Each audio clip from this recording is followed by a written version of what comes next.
मई इतिहास हर भारतीय के खून में है, उसकी परंपराओं में है।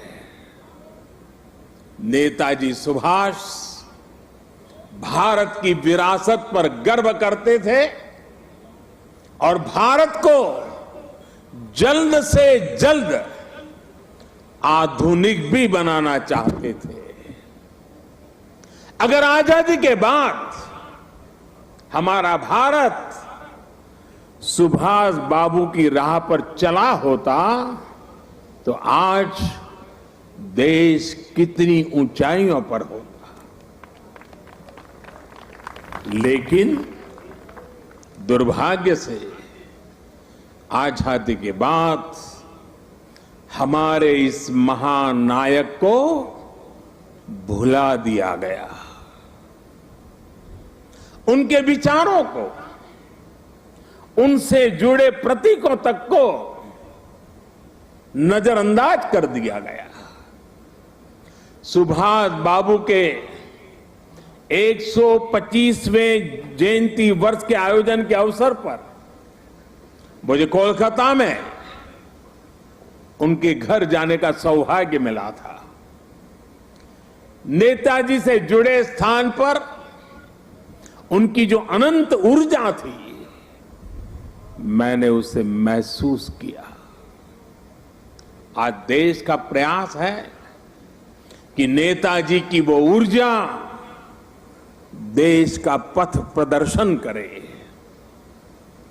कर्तव्य पथ पर नेताजी की प्रतिभा इसका माध्यम बनेगी। देश की नीतियों और निर्णयों में सुभाष बाबू की छाप रहे, ये प्रतिमा इसके लिए प्रेरणा स्रोत बनेगी। भाइयों और बहनों, पिछले 8 वर्षों में हमने एक के बाद एक ऐसे कितने ही निर्णय लिए हैं जिन पर नेताजी के आदर्शों और सपनों की छाप है।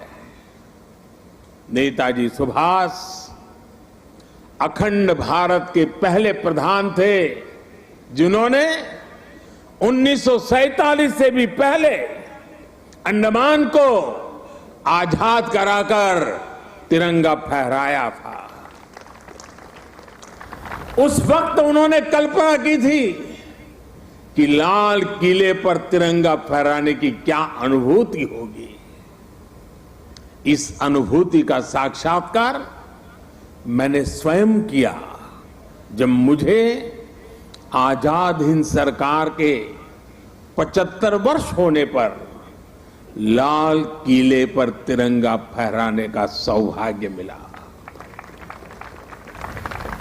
हमारी ही सरकार के प्रयास से लाल किले में नेताजी और आजाद हिंद फौज से जुड़ा म्यूजियम भी बनाया गया है।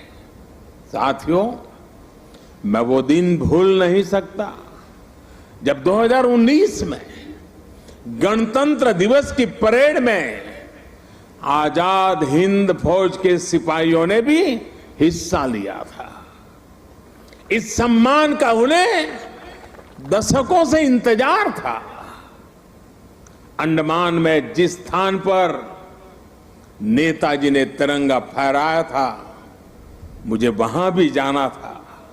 जाने का अवसर मिला, तिरंगा फहराने का सौभाग्य मिला।